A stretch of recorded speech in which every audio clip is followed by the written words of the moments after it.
Abre comigo em Mateus. E o fundo sempre assim. E depois nós, os pastores, vamos fazer algo da parte de Deus em oração aqui.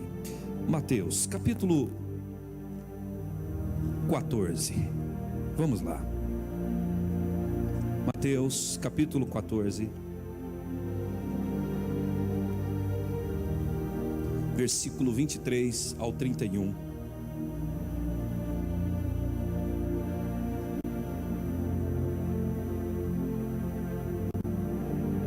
Quantos encontraram? Digam amém. Eu quero que você observe bastante essa leitura e depois eu vou explicar. Despedindo a multidão, ele subiu ao monte para orar. No caso está falando de Jesus em particular. E ao cair da tarde, estava ali sozinho. Versos 24. Entretanto, o barco já estava no meio do mar, atingido pelas ondas, porque o vento era contrário. Versos 25. Na quarta vigília da noite. Diga comigo, na quarta vigília. Ok. Dirigiu-se Jesus a eles, andando por sobre o mar. Versos 26. Os discípulos, vendo-o caminhar sobre o mar, assustaram-se, dizendo: é um fantasma, e gritaram de medo. Jesus, porém, imediatamente lhe disse: coragem, sou eu, não tenha medo. Versos 28. E respondeu-lhe Pedro: Senhor, se és tu, manda-me ter contigo sobre as águas. Versos 29. E ele disse, no caso Jesus: vem. E Pedro, descendo do barco, andou sobre as águas para ir ter com Jesus. Versos 30. Mas observando o vento forte, teve medo, e começando a afundar, clamou: Senhor, salva-me. Imediatamente Jesus estendeu a mão, tomou, ele disse: homem de pequena fé, por que duvidastes? Observe algo. Nós temos no nosso mundo um sistema financeiro que é repartido por moedas. Por exemplo, dólar, rands, que é a moeda da Nigéria, Mitical, que é a moeda da Angola. Então nós temos no nosso mundo o euro e outras moedas que talvez você saiba até melhor do que eu. E essas moedas nos permitem comprar, sim ou não, pessoal? Essas moedas nos permitem fazer o quê? Obter coisas. Quer um carro? Vai lá, paga em dólar ou em euro, seja lá qual for a sua moeda. Isso significa que a moeda, ela tem valor de compra. Agora o que você precisa entender é que a maior moeda do cristão, do homem, da mulher de Deus, não é o dólar, não é o euro, não é o rands, não é o yen, não é o mitical, nenhuma dessas moedas da terra. A maior moeda de compra do homem e de uma mulher de Deus chama-se fé.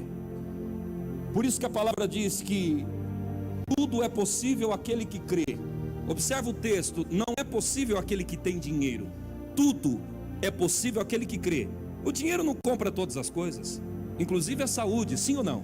Mas pela fé você pode ter saúde, é ou não é? Então significa que a nossa maior moeda simplesmente é a fé. Com dinheiro eu posso realizar o sonho da casa própria, com dinheiro eu posso fazer uma viagem, com dinheiro de repente eu posso comprar um carro, tudo bem, mas ainda assim o dinheiro ele não pode comprar todas as coisas. Agora a Bíblia garante, ela mostra que pela fé nós podemos todas as coisas, principalmente em Deus que nos fortalece. Tudo é possível ao que crê.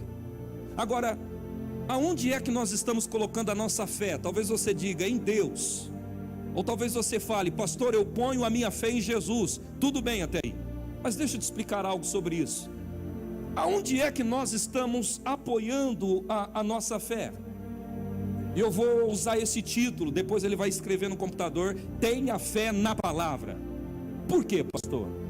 Observa algo que aconteceu aqui comigo agora nesse texto, quando lemos. Pedro de repente estava ali, Jesus falou o seguinte: pega o barco, entra com os demais discípulos e vai lá para o outro lado. E quando eles estão a um certo tiro de distância, algumas bíblias falam tiro de flecha, um vento contrário começa a bater, e o vento batendo na água, então levanta-se as ondas e as coisas ficaram meio que difíceis. Agora observe uma coisa muito interessante. Deus quer dar uma chave de crescimento para a sua vida. Amém, queridos? De repente, na quarta vigília da noite, que é entre as 3 e as 4 da madrugada, Jesus vem andando sobre as águas. Observa. E quando ele vem andando sobre as águas, os discípulos, eles gritaram: é um fantasma. E Jesus logo rebateu, dizendo: não, sou eu, não temas, não fica com medo. Pedro, como entrão, que sempre foi corajoso, ousado, ele disse: se é o Senhor mesmo, me manda ir agora ter convosco. Aí Jesus libera uma palavra. Jesus disse: então vem, Pedro. E Pedro, de primeira mão, ele anda, dá alguns passos, e ele começa a observar o cenário em que ele estava. Ele começa a observar as circunstâncias que o cercava. Ele começou a observar e analisar tudo aquilo que estava ao redor. E nisso a fé dele foi neutralizada pelas informações que ele captou naquele momento. Observa que o texto fala: e ele, vendo, sentindo o vento e vendo as ondas, teve medo. E nesse exato momento, a informação que ele pegou do lugar neutralizou, amarrou a fé dele. O que o Senhor quer dizer com isso? Presta atenção no que eu vou te falar.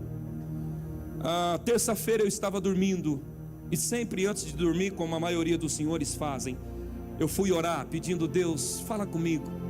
E não tem uma noite que eu não tenha um sonho específico acerca de pessoas, ao ponto de ver rosto, escutar nomes, coisas incríveis, toda santa noite, desde que eu me entendo quando o Deus me ungiu para a obra dele. É 3, 4, 5 sonhos na noite toda. E na terça-feira, a hora que eu deitei, coisa de minutos, comecei a sonhar, e eu acordei sonhando. E são vários sonhos, e por incrível que pareça, eu me recordo de todos eles, detalhe por detalhe, lugar por lugar, rosto por rosto. E nessa terça-feira então não foi diferente. Mais uma vez tive um sonho. E o sonho era que de repente uma voz aparecia naquele sonho e me dizia: você está pronto? Na hora eu fiz uma pergunta tradicional: para quê?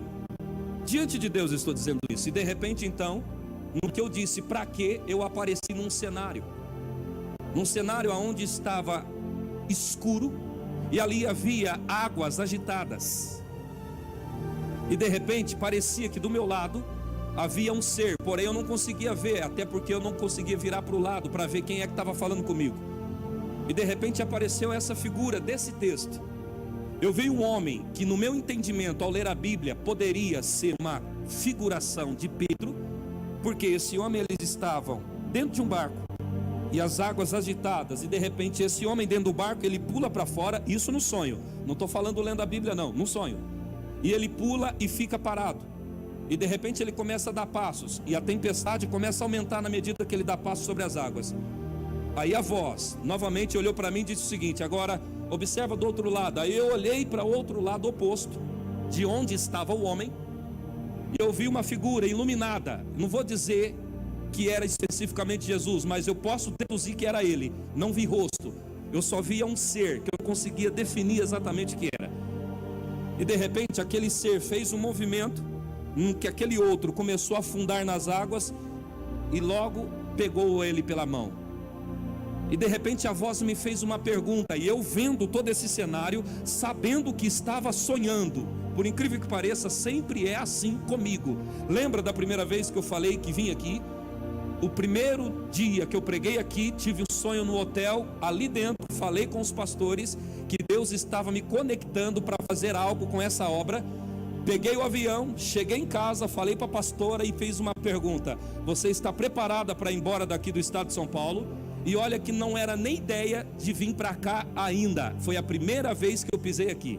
De tão sério que Deus fala comigo, como eu sei que fala com você também, nesse negócio de sonho. Então de repente aquela voz me perguntou, e eu disse para aquela voz, ao me perguntar, qual foi a pergunta da voz? O que é que eu vejo? E aí eu olhei para a voz e disse, eu falei com a voz e disse: por que é que eu estou aqui? E a voz de novo disse: olhe, observe e me fale.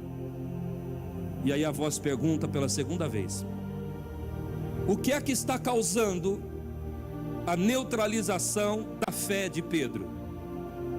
E eu me lembro que eu fui dando respostas, e a voz me dizia: não, não, não e não. E de repente essa voz então não me deixou falar. E ele respondeu e me disse assim: esse homem que você vê está afundando simplesmente porque ele captou toda a informação do cenário ao redor dele. E naquilo eu acordei. Eu acordei como se aquilo tivesse acontecendo ali na hora, simultaneamente, naquele momento. Sabe aquela sensação que você ainda está lá? Você acorda, mas parece que a sua mente ainda está lá ligada? Eu acordei, e essa palavra então ficou aqui no coração. Cheguei na igreja pela manhã, me tranquei, comecei a orar, buscar a Deus, me consagrar para Deus me mostrar exatamente o que tem a ver isso. Então Deus me disse algo tremendo sobre essa palavra. Deus me disse: existem pessoas dentro da minha igreja que está sendo impedida de exercer a fé por causa do cenário em que eles se encontram.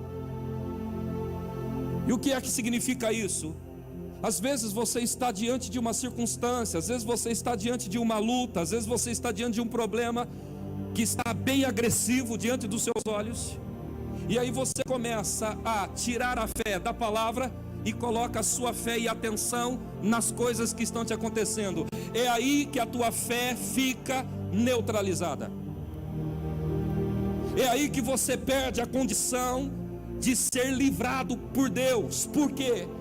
Deus, ele pode ver o tamanho da sua dor, ele pode enxergar o tamanho do seu sofrimento. A Bíblia diz que ele supre as necessidades de um ser humano, mas resposta ele só dá para a fé. Você nunca vai ver na Bíblia alguém que teve um milagre porque expressou um nível de dor. Você nunca vai ver na Bíblia alguém que alcançou um milagre extraordinário porque estava sobre fortes emoções. A Bíblia conta de uma mulher chamada mulher cananeia. Ela está vindo, correndo atrás de Jesus, e a filha dela estava moribunda, doente, quase que para morrer. Aquela mulher tinha uma dor de mãe, dor emocional por ver a filha daquele jeito e não poder fazer nada. Então ela estava emocionalmente afetada, latente a emoção dela. No entanto, a Bíblia diz que ela vem gritando atrás de Jesus, ao ponto de incomodar até Pedro, gente. Você já teve um filho doente? Você já percebeu como que você fica emocionalmente afetado quando uma criança sua fica doente? Quando uma coisa que você gosta muito começa a sofrer, parece que você quer que tire o sofrimento daquilo e põe em você. Não é? Instinto de proteção. Agora acontece que essa mulher estava vivendo isso. Então ela vinha gritando. Ei, ao longo do caminho, a mãe com certeza devia estar expressando muita dor nas palavras. E Pedro chega e diz: Jesus, despede essa mulher, porque ela vem gritando atrás da gente. Então você tem noção da gritaria que ela deveria estar arrumando? Você já viu alguém quando leva o seu parente lá na porta da UTI e está quase morrendo e demora para vir o atendimento? Não tem aquelas mães que brigam lá na porta com o enfermeiro? Sim ou não, pessoal? Imagine então a mulher desse jeito. Se você digitar na internet, paciente morre na porta do hospital, você vai ver o pampeiro da família para aquele paciente ter um atendimento. É assim ou não é? Então imagine comigo, conjecturando, a mulher gritando porque a menina estava morrendo, muito doente. Então não era qualquer grito, era grito de desespero. E você sabe que grito de alegria, grito de medo e grito de desespero dá para discernir, não é, pessoal? A mulher não gritava de alegria, ela não estava jubilando, ela gritava de desespero emocional. A filha dela estava morre e não morre. Então imagine comigo, devia ser gritos horríveis, dava para ver o calor emocional do grito dela. Pedro falou: despede essa mulher então, já que o Senhor não vai curar a filha dela, Jesus. E Jesus ignora Pedro e continua andando.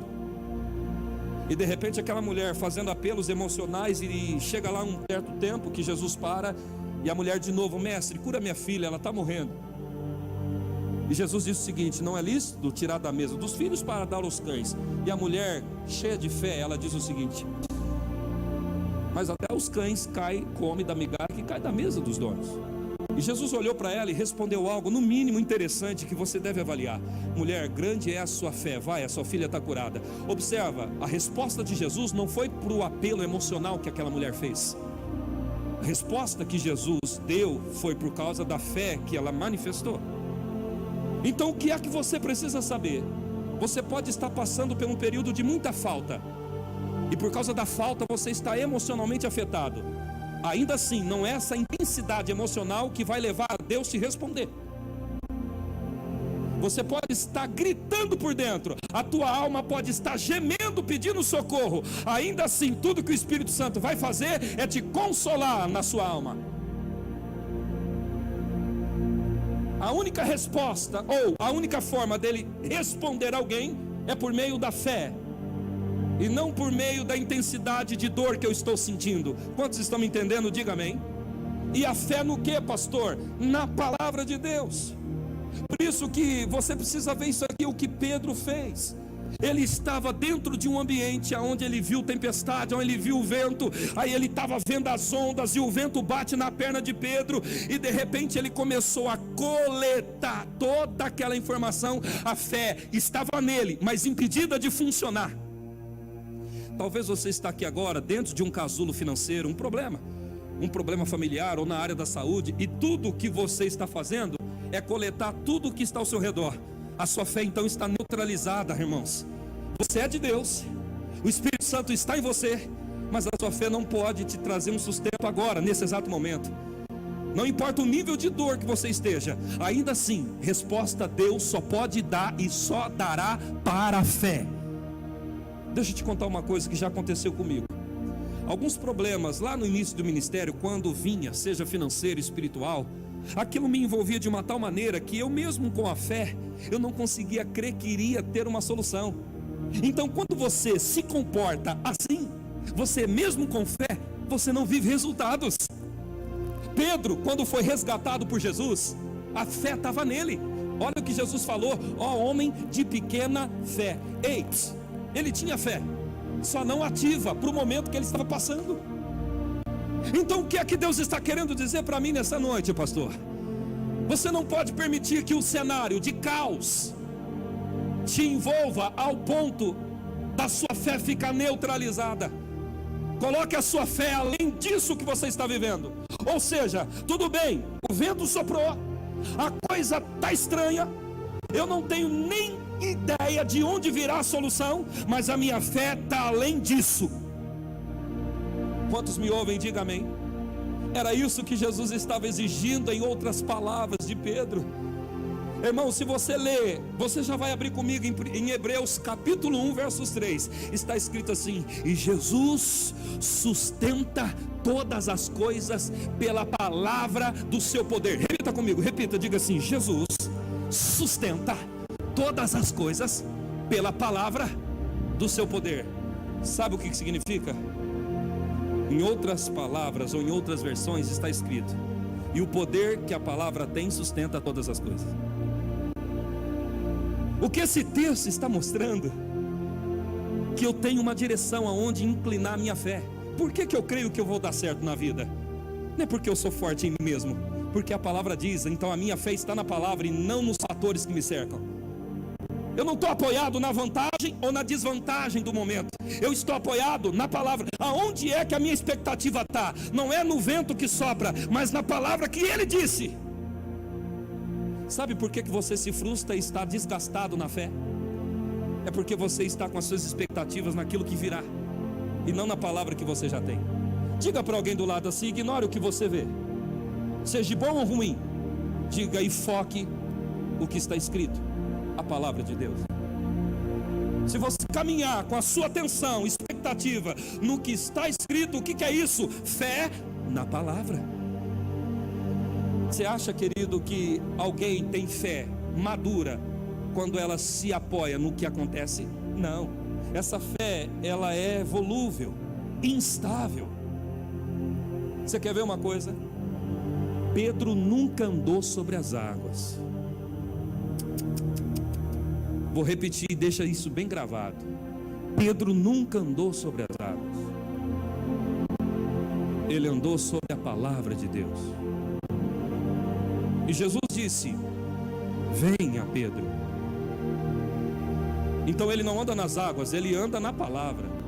Lembra do que acontece? Jesus de repente prega um sermão. Pedro havia pescado a noite toda, e de repente acontece que Jesus, ao acabar o sermão, fala: Pedro, volta lá e lança a rede de novo. E acontece o que? Olha o que Pedro fala: mestre, nós tentamos pescar a noite toda e não pegamos nada. Aí Pedro usa o gatilho da fé: mas porque o Senhor está falando, eu vou lançar.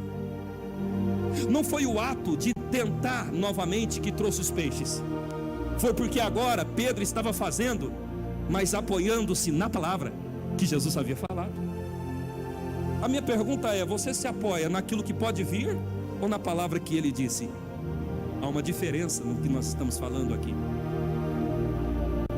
Quem está comigo ainda, diga amém. Então, se você observar, Pedro fez algo que ele deveria ter feito quando ele estava afundando. Vou conjecturar, vou fazer você entender isso aqui. De repente, então, Pedro está andando sobre as águas e ele começa a afundar. O que ele deveria ter feito, pastor? Simples: não, eu estou andando sobre as águas. Não, eu estou andando sobre a palavra de Deus. Eu não vou afundar porque a palavra diz. Eu não vou afundar porque foi Jesus que falou. Eu não vou afundar porque eu estou com os meus pés na palavra. Eu não vou afundar porque é a palavra que está sustentando meus pés. É por isso, não é porque a água é mole. Eu não vou afundar porque a palavra de Deus está me sustentando aqui. Qual é o nome disso? Inclinar a sua atenção para a palavra e não para os fatores que me cercam. A fé na palavra me trará resultados. Por isso que quando Pedro, gente, ele vai para o oceano e joga a rede e vem o peixe, não é porque ele tentou, não foi apenas isso, foi porque ele disse: não, eu creio no que você está falando, por isso que eu vou fazer. Sabe o que eu quero mostrar para você aqui hoje? De repente você está aqui, você olha ao seu redor e vê um monte de coisas que estão fora do lugar, e você está desmotivado na fé por isso. Então aonde a sua fé está? Não na palavra, mas nas coisas que estão te acontecendo. Você sabe por que é possível você estar desmotivado? Posso te diagnosticar aqui. Você sabe por que você está entristecido porque algo não veio? Porque a sua fé está naquilo que você esperava e não na palavra. Diga para o seu vizinho: incline a sua fé para a palavra. Diga assim: você vai dar certo, você vai superar, porque diz a palavra, está escrito. Por que nós vamos ter uma multidão de pessoas salvas aqui? Porque eu sou bom no falar? Porque está escrito, irmão. Então pode ter 10, 15, 20 pessoas aqui. A minha fé não está apoiada no número, mas na palavra. Porque se você se apoia no que você espera, você se frustra. Agora, se você se apoia no que está escrito, você não afundará na tempestade. Quantos estão comigo? Diga amém. Existe um pecado que esse eu não cometo: é sair da palavra, no sentido fé. Esse não. Você não vai me ver cabisbaixo. Você nunca me viu e nunca vai ver. 6 meses para 7 meses que eu estou aqui, você vai chegar perto de mim, obreiro, você vai ver qual é o pensamento do seu pastor. Comigo, confissão fora da palavra, não. Por que é que nós vamos crescer? Porque a palavra diz. Por que é que nós vai dar tudo certo? Porque a palavra diz. Por que é que nós vamos curar pessoas? Porque a palavra diz. Por que é que o inimigo já caiu? Porque a palavra diz. Não é porque eu sou forte em mim, é porque está escrito. Aplaude ao Senhor Jesus. Está escrito e ponto final. Está escrito. Diga para alguém, pegue na mão dele e diga: está escrito.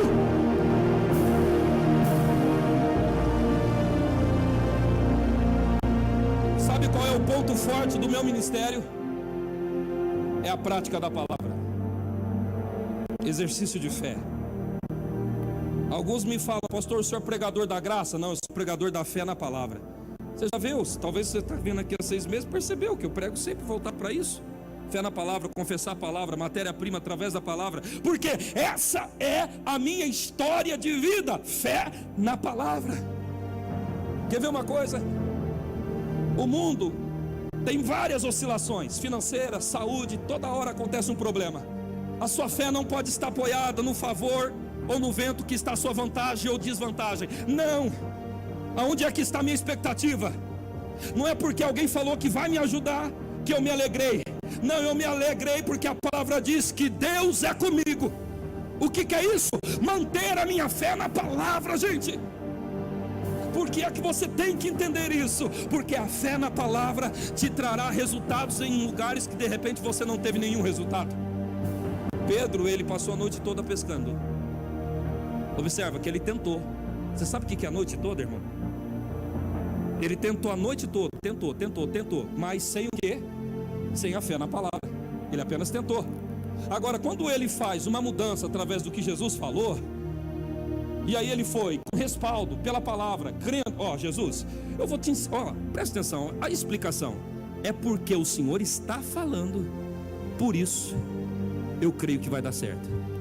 Não é nem porque eu tentei, porque eu sei que aí não tem peixe, mas eu sei porque o Senhor está falando, então vai dar certo. Por que a coisa vai dar certo mesmo? Porque Jesus falou, gente. Jesus, para fazer a palavra dele funcionar, ele não precisa de você estando em vantagem ou desvantagem. Ele precisa de você crendo na palavra. E eu não estou falando assim, não, eu acredito na Bíblia. Não estou falando disso não, gente. Você quer ver uma coisa? Vai comigo ali, Hebreus capítulo 1, versos 3.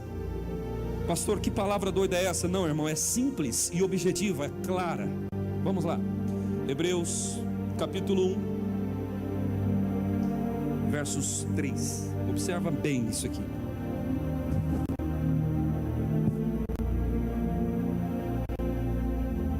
Capítulo 1, versos 3 diz: o Filho é o resplendor da sua glória e é a expressa imagem da sua pessoa, sustentando todas as coisas pela palavra do seu poder, havendo feito por si mesmo purificação dos nossos pecados, assentou-se à direita da majestade nas alturas. Observe uma coisa, observe algo, observe isso, gente. Está determinado, pessoal? Observe algo. Olha o que Jesus está falando ali. Jesus está falando da pessoa dele. E ele sustenta todas as coisas pela palavra do seu poder. Falando assim parece confuso. Agora eu vou simplificar. Ele está dizendo que todas as coisas são sustentadas pelo poder que há na palavra. Você quer ver uma coisa? Gênesis capítulo 1. Deus criou esse mundo através do quê? Falando, palavra. Quer dizer que nós estamos num planeta chamado Terra, e nós fazemos parte de um sistema chamado sistema solar. E nesse sistema solar existem outros planetas: Júpiter, Urano, Saturno, Mercúrio, Plutão, Vênus e o nosso, Terra. Então observa que esses planetas compõem o sistema solar. O Sol é a maior estrela nesse atual momento aqui, nessa galáxia onde estamos. Observa, presta atenção. E todos eles estão rodando em órbita, inclusive a Terra, girando agora em 1.700 km por hora e você nem percebe. E existe algo que mantém o seu pé fixo na Terra. O nome disso é lei da gravidade. Qual é o nome? Por que é que você não está flutuando aí? Por que é que você não está voando pelo espaço? Isso, cientificamente, recebe um nome: lei da gravidade. Você já imaginou, querido, se não tivesse lei da gravidade, como é que as coisas estariam aqui? Essas cadeiras flutuando, o pastor William tentando pregar para você, virando de tudo até jeito. Sim ou não? É como a lua. Se você vai para o espaço, você sabe que lá não tem lei da gravidade. As coisas flutuam. Então significa o quê? Que todos esses planetas estão alinhados em órbita, cada um milimetricamente bem calculado, atraído pelo campo gravitacional do Sol. Então eles não encolhem e nem vai para frente nem para trás, eles rodam num lugar específico. Qual é o nome disso? Lei da gravidade. Então significa que a Terra também está na lei da gravidade, sim. E o que é que te mantém preso no solo? Lei da gravidade. Cientificamente é isso que se prova. Mas esse texto está dizendo que não é lei da gravidade que está mantendo a coisa em ordem, os seus pés no chão. É o poder da palavra que te mantém preso no solo. Diga para o seu vizinho: sabe por que você não está flutuando por aí? Diga: não é lei da gravidade. Diga: a Bíblia chama de outra coisa: poder da palavra de Deus. Observa. Então isso significa o que, pastor? Que se Jesus disse que os planetas estão no lugar onde estão porque é a palavra que tem poder, mantém eles lá, então eu não posso ter dúvida dessa palavra. Então eu devo ter a atenção voltada para ela, eu devo ter a minha expectativa apoiada nela. eu devo ter toda a minha convicção investida nela. Não importa o fator que me cerca, não importa se está com cara de que vai morrer, não importa se está com cara que vai cair. A questão é a minha expectativa, atenção, fé e tempo investido na palavra vai fazer as coisas entrarem em ordem. Por isso, gente, e quando você olhar, seja no Discover ou qualquer mapa, e ver as estrelas, cada um em órbita, a ciência dá um nome de lei da gravidade, mas a Bíblia dá outro nome: poder da palavra de Deus. Diga, o poder que está sustentando tudo isso. Então a Bíblia mostra que ela é uma fonte confiável. Por que é que eu vou vencer a Satanás e como já estou vencendo? Porque a palavra diz, não é nem por causa de mim em si, é porque está escrito e eu creio assim e assim será. Aleluia, aleluia. Um dia um homem me perguntou para mim, um pastor já maduro: pastor, eu tenho acompanhado a sua trajetória, e dentro do espaço da sua trajetória eu percebi que o senhor tem lutas, mas com humildade eu testemunho, mas está tendo uma evolução constante desde quando Deus te chamou. Irmão, com 19 anos eu já tinha aberto 5 igrejas. Sabe o que é abrir uma igreja? Pegar, ir na praça, pregar para o povo, trazer o povo para um lugar, de repente pegar um salão, comprar cadeira a partir do nada, puf! Com 18 anos eu já tinha feito isso 5 vezes. 5 vezes. E aí depois veio as demais igrejas que existem, 100, 200, 300, e está lá, em outros estados. Agora olha só, olha que interessante. Desde então, onde Deus me chamou, Deus me deu esse entendimento da palavra, de viver pela palavra. Alguns lugares que eu ia alugar salão, as pessoas olhavam para mim e diziam assim: pastor, como é que o senhor vai fazer? O senhor não tem dinheiro, o senhor não tem afiador, o senhor é novo na cidade e não tem crédito. Eu disse, e eu sempre disse, e vou continuar dizendo: eu tenho a palavra. Por incrível que pareça, é meio doido o que eu estou te falando, mas funciona essa linha de pensamento. E de repente, não dava pouco tempo, olha o que aconteceu na cidade de Sertãozinho. Eu estava lá, de repente não sabia nem como eu ia começar, não conhecia ninguém. Nessa época eu estava 17 para 18 anos. O pastor falou: vai lá e abre a igreja. Cheguei lá, comecei a fazer um pampeiro na praça, pregar para todo mundo. Uns me chamavam de louco, outros paravam para ouvir. E de repente aconteceu o quê? Uma mulher passou chorando, eu desci do banco, perguntei para ela: o que a senhora está chorando? Ela: minha mãe está com câncer. Fui até a casa da mãe dela no outro dia seguinte, e cheguei lá, falei uma coisa para ela: a palavra do meu Deus fala que Jesus cura até hoje, pode crer? Então vou orar. Ela orou, eu orei com ela, e juntos recebemos a cura. Acontece o seguinte, que ela foi no médico, tirou a chapa, tirou o diagnóstico e não tinha mais nada. Olha o que aconteceu, irmão. Essa mulher tinha um filho, e essa mulher, com aquele filho que ele tinha uma certa condição financeira. E o que aconteceu? Ele ficou tão feliz pelo milagre que Deus havia feito na mãe dele, que no outro dia ele me procurou lá na praça, e ele chegou com uma chave de salão e me disse: aqui ó, só de gratidão eu quero que você use o meu salão a partir de hoje, toma. Por quê, pastor? A nossa maior moeda é a nossa convicção da palavra de Deus, gente. Diga para o seu vizinho: aponte a sua fé para a palavra. Aleluia.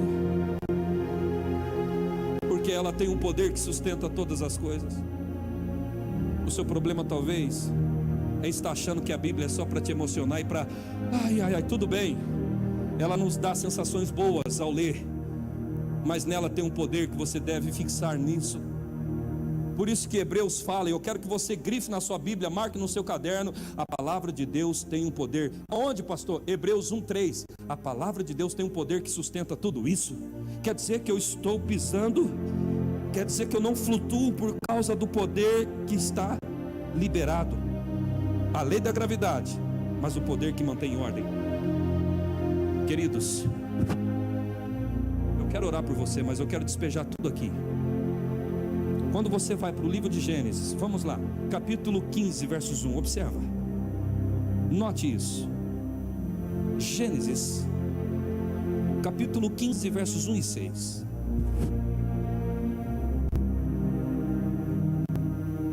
Gênesis, capítulo 15. Você vai ver algo no mínimo importante aqui.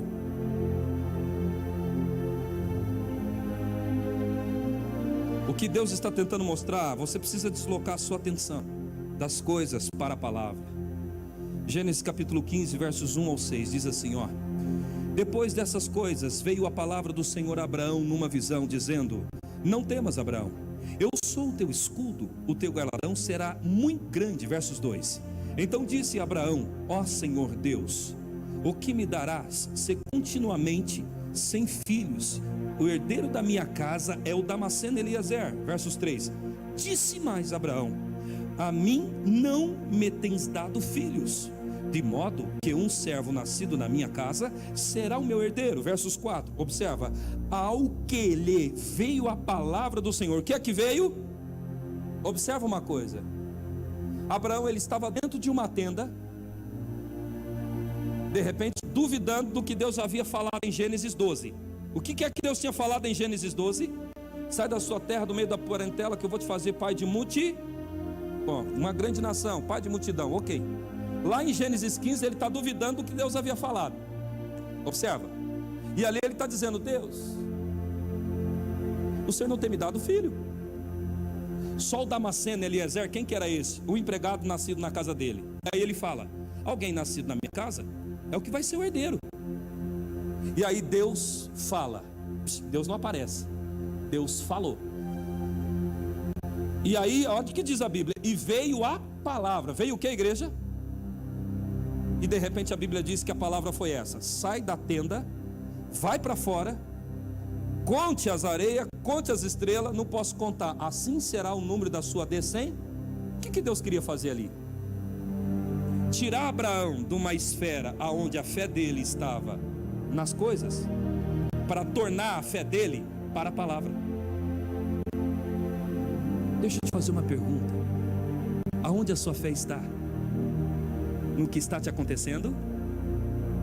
Esse é o problema. Abraão estava dentro de uma tenda, se você continuar lendo o texto, e ele estava literalmente dizendo: cadê o filho? Cadê? Então Deus percebeu que Abraão estava com a expectativa, atenção e foco naquilo, ou seja, na falta momentânea. As palavras de falta: o Senhor não tem me dado filho. E o que aconteceu? Deus sabia que nessa condição Deus não poderia operar. Deus sabia que a fé de Abraão e a expectativa dele estava na circunstância, Rony. Então o que é que Deus teve que fazer? Tirar ele, deslocar a atenção dele, mudar o foco, tirar o foco dele da falta momentânea e lembrar ele da palavra, ou seja, aplicar a atenção, foco na palavra novamente. Por isso que Deus fala: a sua descendência. Se você lê, a Bíblia diz: e Abraão creu na palavra e por isso foi imputado por justiça. Irmão, presta atenção no que Deus está lhe dizendo. Pedro estava dentro de uma atmosfera onde a fé dele estava sendo neutralizada. Aqui Abraão também estava dentro de uma atmosfera onde a fé dele estava sendo neutralizada. Talvez você está vivendo um problema aqui e agora, e você está analisando todo o seu problema. Você tem até uma fé, mas está neutralizada, amarrada, cansada. Por isso que Deus está dizendo: volte a sua atenção, a sua expectativa para aquilo que está escrito. Porque é que eu vou vencer isso mesmo, pastor? Não é porque você está orando apenas, é porque está escrito, irmão. Por isso que vai dar certo, gente. Diga: está escrito. Você tem que andar nessa disciplina. Não é assim hoje, é todo dia, diariamente. E o que é que isso vai trazer para a minha vida? Resposta. A palavra não pode ser um livro onde eu busco informações apenas. Ela é viva, pessoal. Você nunca me verá, eu vou dizer isso, nunca me verá contradizer esta mensagem. Eu não creio naquilo que me acontece aqui, eu creio naquilo que a palavra diz aqui. E o que é que isso gera? Respostas. Durante esses anos conheci batalhas, mas queda não conheci. Sabe por que eu estou falando com energia, com força assim para você pegar? Está determinado, irmão? Sabe por que eu estou querendo transmitir assim? Porque, Rony, essa palavra funciona, gente. Olha o que aconteceu. Cheguei do estado de Minas, fui lá para o estado de São Paulo, precisava alugar um salão. Novamente a história. Não tinha dinheiro, não tinha fiador, não tinha nome, não, sabe? Pastor não tem um salário fixo, trabalha, essas coisas. Quem ia me dar crédito, irmão, para mim pegar um salão? Eu não tinha 100 reais para pôr de gasolina, quem dirá 1.000 reais para pagar de salão de aluguel, que na época era. De repente, a equipe que estava comigo olhava para mim e dizia assim: pastor, como que vai fazer? Pastor, como que é que o senhor vai fazer? Eu falei: irmão, eu não vou fazer, a palavra vai fazer. Aleluia. Essas horas as pessoas falam assim: esse cara é doido. Eu sou mesmo, irmão. Eu sou mesmo. Pastor, o senhor não tem juízo? Eu tenho. Mas a Bíblia diz que a fé é loucura.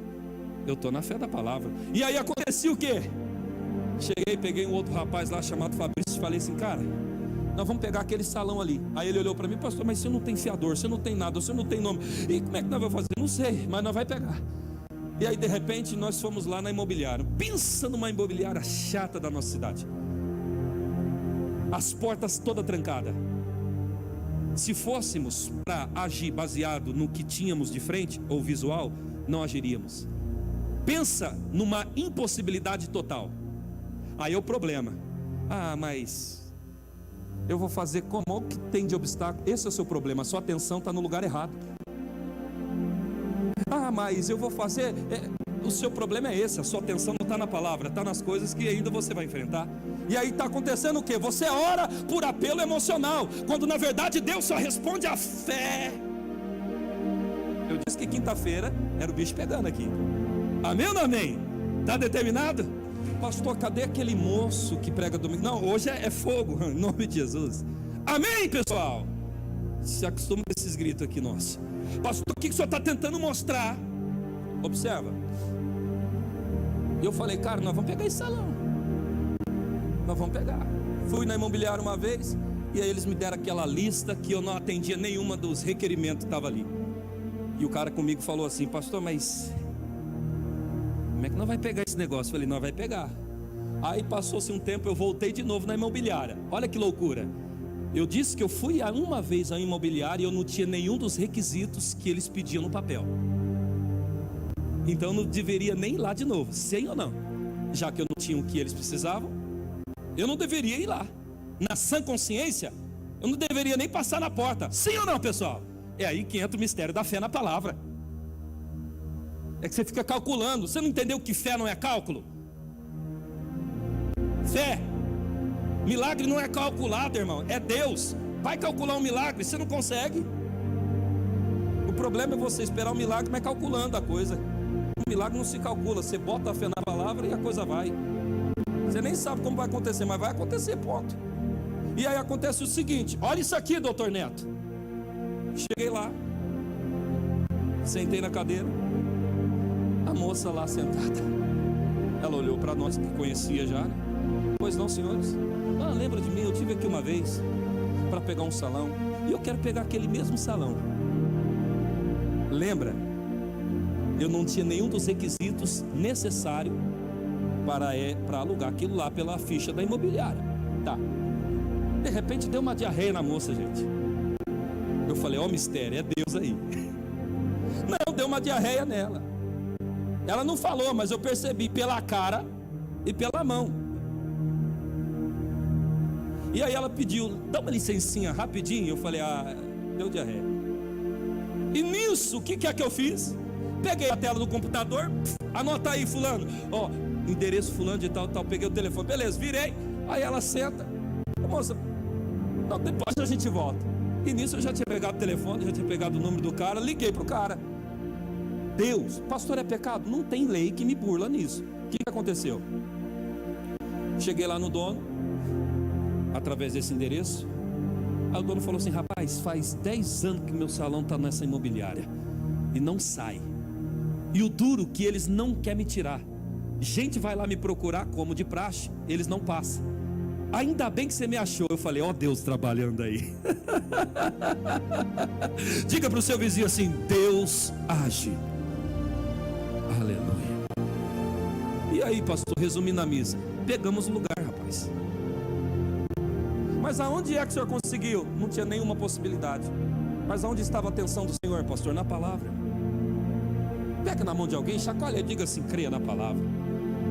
Diga assim: presta atenção na palavra. Diga: se concentra na palavra.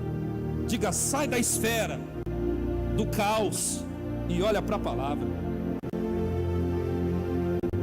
E aí Abraão está lá dentro de uma... Sabe quantos metros media a tenda naquela época? 1,60 m. Levanta aí, pastor. Olha isso aqui, ó. A minha esposa, ela... Tira o salto para eles verem. Olha o que é 1,60 m. Vem, pastor. Tira o salto aí, olha só. A pastora Érica mede 1,60 m, gente. Então observe isso aqui. Note, ó, presta atenção. Se eu fosse entrar na tenda em que Abraão estava, eu tinha que entrar assim, ó. Se eu ficasse assim, ela estava na casa do teto, ela não teria problema de entrar de pé. Então você imagine comigo, não sei a altura de Abraão, mas possivelmente ele devia estar assim, ó. E dentro dessas tendas, ou o cara ficava agachado, ou sentado, ou de joelho. Não era normal naquela época ficar de pé, por causa da altura. Então dentro dessa esfera de incredulidade, Abraão está pensando assim, ó: Deus falhou comigo. Cadê o herdeiro? Olha onde estava a atenção dele. Ele tinha fé, mas estava toda voltada para aquela circunstância. O problema é você estar com a atenção na falta e não na palavra que diz que você tem. Diga para o seu vizinho: onde está a sua atenção?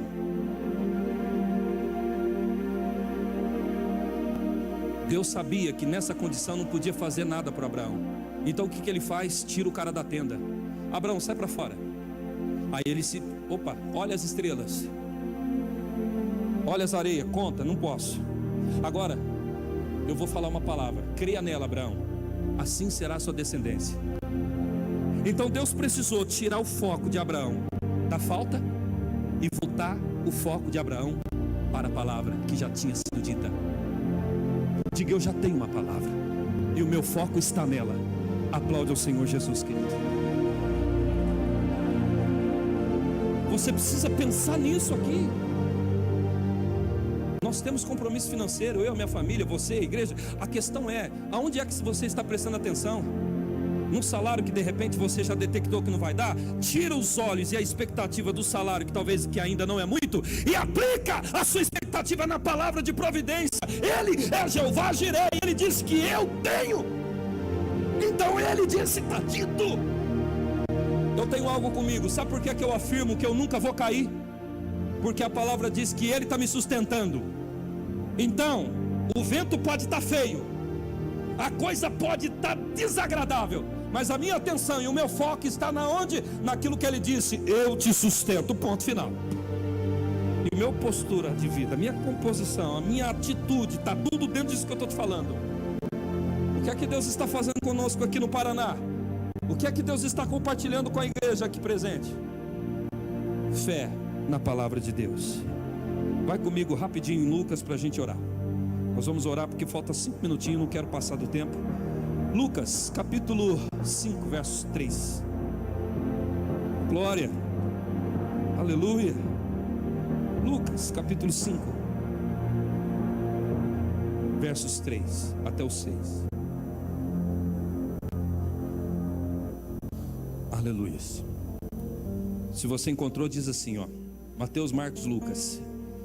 Entrou em um dos barcos que era o de Simão e pediu-lhe que afastassem um pouco da praia. Assentando-se, ensinava do barco e a multidão. Versos 4. Quando acabou de falar, disse a Simão: vai para o alto mar e lança a vossa rede. Verso 5. E respondeu Pedro, no caso Simão: mestre, havendo trabalhado toda a noite, nada apanhamos, mas sobre a tua palavra lançarei a rede. Eu quero que você repita isso após mim. Diga: sobre a palavra de Deus é que eu estou andando.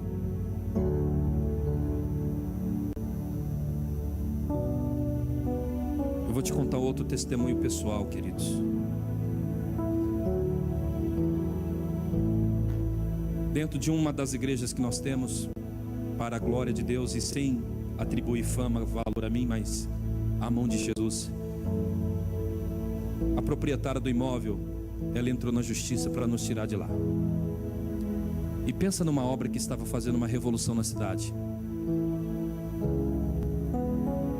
De repente ela começou a mandar ameaça: eu vou tirar você daí.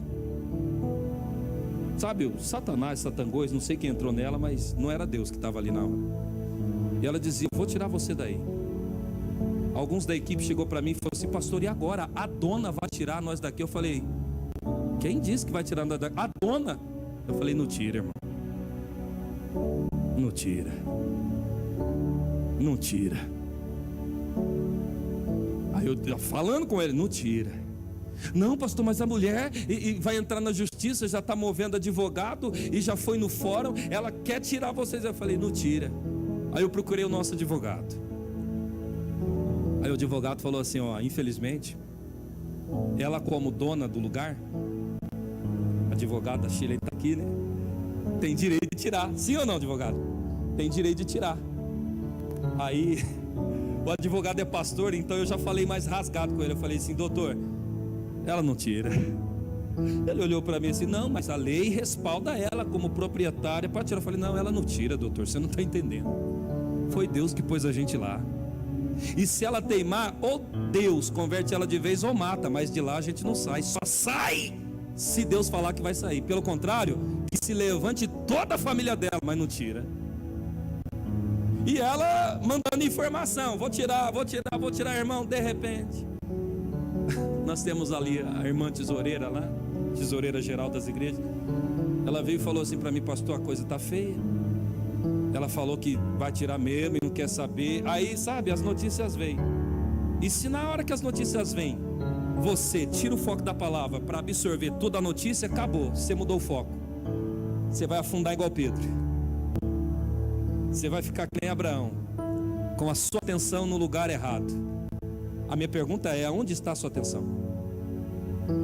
Deus precisou tirar Abraão, deslocar a atenção dele para a palavra novamente, que ele já tinha até se esquecido por causa das informações que ele veio contra ele. Olha isso. Reuni a equipe num dia à tarde, cheguei e falei: olha, Deus nos pôs aqui. Pode vir até o pai dessa mulher ressuscitar do túmulo, porque já é falecido. Pode vir até o bispo dela, seja quem for. Só saímos daqui o dia que Deus lá em cima dizer assim: agora ele sai. Pelo contrário, ou ela se converte, ou Deus mata. Das duas uma, mas Deus é quem determina as coisas. A Bíblia diz que Deus sustenta todas as coisas. E aí o que aconteceu? Ponto. Essa é a minha fé. Não vem discutir que essa é a minha fé, baseada na palavra. Aconteceu o quê? Essa mulher, irmão, dá um problema na barriga dela. De repente, nada de médico descobriu o que essa mulher tinha. E ninguém entendia o que estava acontecendo. E aí foi no médico, tinha dado uma inflamação numa tal de tela que tinha sido colocada na barriga.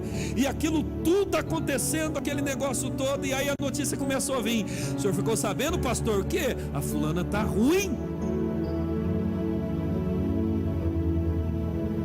O senhor ficou sabendo? Aí a notícia veio de monte. O senhor ficou sabendo, pastor? A fulana está ruim. E o que aconteceu no final da história? A mulher até mudou de país hoje. Aplaude a Jesus de Nazaré. Não tira, irmão. Não tira. E aí, pastor, vocês saíram de lá? Que nada. Estamos lá ainda. Por quê? Deus falou, está falado, gente. Deus falou, está dito. Então não substitua as informações atuais pelaquilo que está escrito. Eu fico com o que está escrito, a minha fé está nisso. Não, a minha expectativa não está na proposta que me deram. Não é porque o fulano disse que vai me ajudar. Não, vai dar certo porque é por causa da tua palavra. Eu creio nela, é por causa dela. Pedro, joga a rede, porque você está falando, eu vou jogar, Jesus. Diga: minha vida é um sucesso, para a glória de Deus, porque a palavra diz isso. Fecha a sua Bíblia e eu vou terminar dizendo isso aqui, ó. João, capítulo 1, diz assim: e o verbo se fez carne, o verbo era Deus, e o verbo se fez carne e habitou entre nós. Está falando de quem é a igreja? De Jesus, sim ou não? Se você ler João capítulo 1, versículo 1 diz: no princípio era o Verbo estava com Deus, e o Verbo era Deus. E se não fosse ele, nada do que foi feito se faria. Agora João capítulo 1, verso 14. Olha o que diz: e o Verbo se fez carne, habitou-se entre nós, e vimos a sua glória como unigênito do Pai. Note isso aqui. Você já estudou o que significa a palavra verbo? Alguém sabe dizer? Levante uma das mãos, ou pode chutar, qualquer coisa do tipo. A palavra verbo significa palavra. João capítulo 1. No princípio era o Verbo, e o Verbo era Deus, e o Verbo estava com... Observe então, vou simplificar. No princípio era Jesus, que é a palavra, e a palavra era Deus, que era Jesus. E aí está dizendo, e o Verbo, que no caso, a palavra, se fez carne. O que é Jesus? É a palavra materializada em forma humana. Amém? Deixa eu te explicar algo aqui, profundo, mas eu preciso. Gênesis 1, Deus fala o que? Haja. O que é que criou o mundo? A pá? Não, você não entendeu. Jesus. João capítulo 1. No princípio era o Verbo. O Verbo era Deus. E o Verbo se fez e habitou-se entre nós, e vimos a sua glória como unigênito do Pai. O que significa no dicionário Aurélio a palavra verbo? Palavra. Então, Deus olhou, está escrito em João capítulo 1. Se não fosse o verbo, nada do que se fez se faria. O que está dizendo? Gênesis 1, volta lá, pensa. E Deus disse: haja luz. A palavra de Deus, irmão, é Jesus. Por isso que você lendo a Bíblia em João, você vai ver que Jesus é a palavra em carne, revelada aos homens. Pegou aqui, sim ou não? Então Deus falava e Jesus construía, que Ele é a palavra. Diga, Jesus é a palavra. Observa isso. Jesus é a palavra. Diga, Jesus é a palavra. Então Deus falava e Jesus construía. Como assim, pastor? Confuso, eu sei, mas é assim que a Bíblia fala. No princípio o verbo era Deus, e o verbo estava com Deus, e o verbo, ou seja, a palavra se manifestou e se fez carne. Então quando Jesus andou na terra, era a palavra materializada fisicamente. O que eu quero ensinar? Por que eu estou dizendo isso? Simples. Quando você orar, não tente imaginar dentro da sua ideia o rosto iluminado, não. Não fica tentando enludibriar, sabe, criar uma ideia do trono. Não, tudo bem, não tem problema você imaginar, mas deixa eu te explicar um caminho mais fácil. A própria palavra é aquilo que temos mais próximo de imagem de Jesus. Diga para o seu vizinho, quando você orar, não fique imaginando um homem de branco. Diga, creia e olhe a palavra quando você orar. Tem algum problema em imaginar? Nenhum, não há pecado. Mas nós temos um original. Então por que eu vou criar um produto na mente para me basear e orar? Está comigo, sim ou não, irmãos? Se a Bíblia diz que Ele é a própria palavra manifestada em carne, então como é que eu vou fazer para chegar perto dele? Crendo na palavra. De verdade, eu creio nos dons, eu creio no milagre, mas eu sou muito simples com isso. Eu não vivo no mundo de imaginação, eu vivo no mundo de realidade da palavra. Ou seja, como é que eu me aproximo de Deus? Através da pessoa de Jesus. E aonde? Você já viu o rosto de Jesus aqui para tentar imaginar o rosto dele?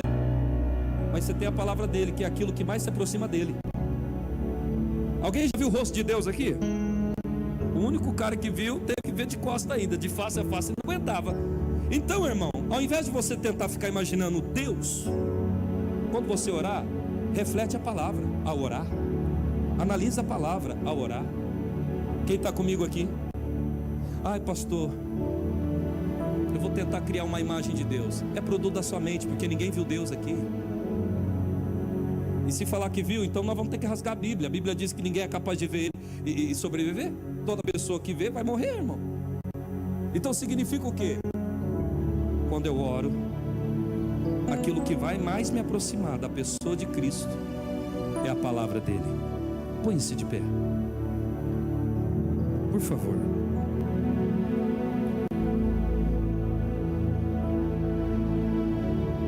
Feche os seus olhos, eu quero fazer